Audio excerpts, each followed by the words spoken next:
Compañeras, compañeros, por supuesto que Movimiento Ciudadano apoya los 3 resolutivos que este punto de acuerdo está intentando lanzar sobre el tema de Odebrecht, que es uno de los últimos capítulos de esta serie de televisión de la vida real que en México hemos venido atestiguando.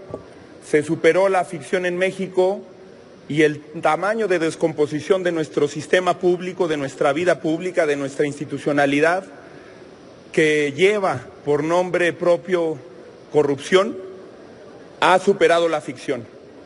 Porque hoy en día la corrupción le cuesta a los mexicanos 900,000 millones de pesos al año. Con eso alcanzaría para cubrir, por ejemplo, nuestra propuesta de darle reversa al gasolinazo por los próximos 11 años. Lo que estamos discutiendo aquí es una situación muy seria sobre la que ya se pronunció, como se ha dicho aquí, el Departamento de Justicia de los Estados Unidos, en el que se acreditan sobornos por al menos $10 millones a altos funcionarios del Gobierno de México y sobre la que ya se están tomando decisiones en otros países. Por ejemplo, el expresidente de Perú, Alejandro Toledo, ya se dictaminó en ese país una prisión preventiva por 18 meses para perseguir los actos de corrupción. Y altos funcionarios del Gobierno de Perú ya los están persiguiendo. Lo mismo está pasando en Colombia y lo mismo está pasando en Panamá, que nada más en esta semana acaba de anunciar el Gobierno de Panamá que suspendió las obras hidroeléctricas que tenía con Odebrecht. Pero este asunto no es un caso aislado. Este asunto denuncia lo que nosotros hemos dicho aquí, que en México, mucho más allá de una discusión ideológica, lo que ha sucedido en Pemex es un asunto de oligarquía y corrupción, de unos cuantos apoderados de las instituciones para hacer negocios, de lo que varios premios Nobel, destacadamente Gary Becker, han denominado como capitalismo de compadres. De hecho, en el índice que hace la revista británica The Economist de capitalismo de compadres, a México se le coloca en el lugar 6 a nivel mundial. Porque ¿qué es lo que sucede con Pemex? Más allá de reforma energética y no reforma energética, que por ejemplo se acaba de acreditar que el exdirector Emilio Lozoya, que también trabajó para el Foro Económico Mundial, que es parte de este entramado de corrupción internacional, gastaba diariamente hasta 180,000 pesos en vuelos privados, en traslados privados. Se iba de su casa a la oficina o a los días de descanso en aeronaves privadas. ¿Qué es lo que acabamos de descubrir, por ejemplo, en el caso de Nayarit? Que el fiscal que dictaba sentencias en Nayarit, que integraba averiguaciones previas y que iba a negociar con los delincuentes, está detenido hoy en los Estados Unidos por delitos contra la salud, es decir, por narcotráfico. Quien combatía aquí a los narcotraficantes es acusado por el gobierno de los Estados Unidos de narcotráfico. Lo mismo en el caso del sector petrolero y de las petroquímicas.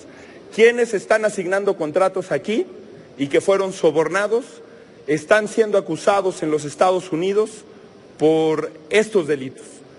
Por eso es una discusión que debe de pensar, debe de traer a la Cámara de Diputados a analizar muy bien cuál está siendo nuestro papel en la vida pública de México. Por eso está muy bien que se mandate a la Auditoría Superior de la Federación a hacer más investigaciones, aunque con las conclusiones que ya nos dio la Auditoría Superior de la Federación de lo que pasó entre 2010 y 2014 en las administraciones de Felipe Calderón y Enrique Peña Nieto, ya habría elementos para que el fiscal, el llamado fiscal carnal, hubiera actuado. Nosotros creemos que este es un momento en el que estamos frente a una prueba de ácido de las instituciones en este país. No es nada más el asunto de si vamos a simular en el combate a la corrupción. Hoy en día, incumpliendo términos legales, no se ha nombrado el fiscal anticorrupción que en esta misma Cámara de Diputados aprobamos hace un año como una pieza clave del Sistema Nacional Anticorrupción que con bombo y platillo anunció el presidente de la República y aquí mismo festejamos.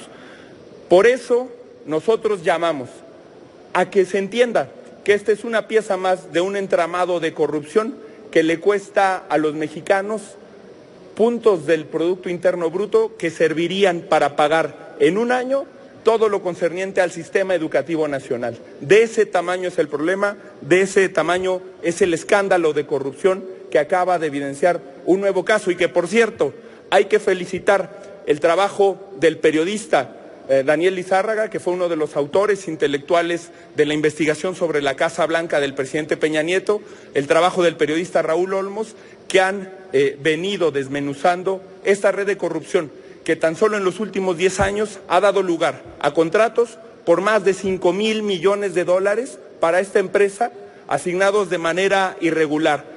Es decir, más de 100,000 millones de pesos que deben de ser investigados y que esperemos que así como en Perú, como en Panamá, como en Colombia, estamos viendo a altos funcionarios tras las rejas por casos de corrupción, en México veamos que no hacen con Pemex lo que ya hicieron con César Duarte y con Javier Duarte, que es mantenerlos con la complicidad de las autoridades mexicanas como gobernadores en fuga. Gracias, presidenta.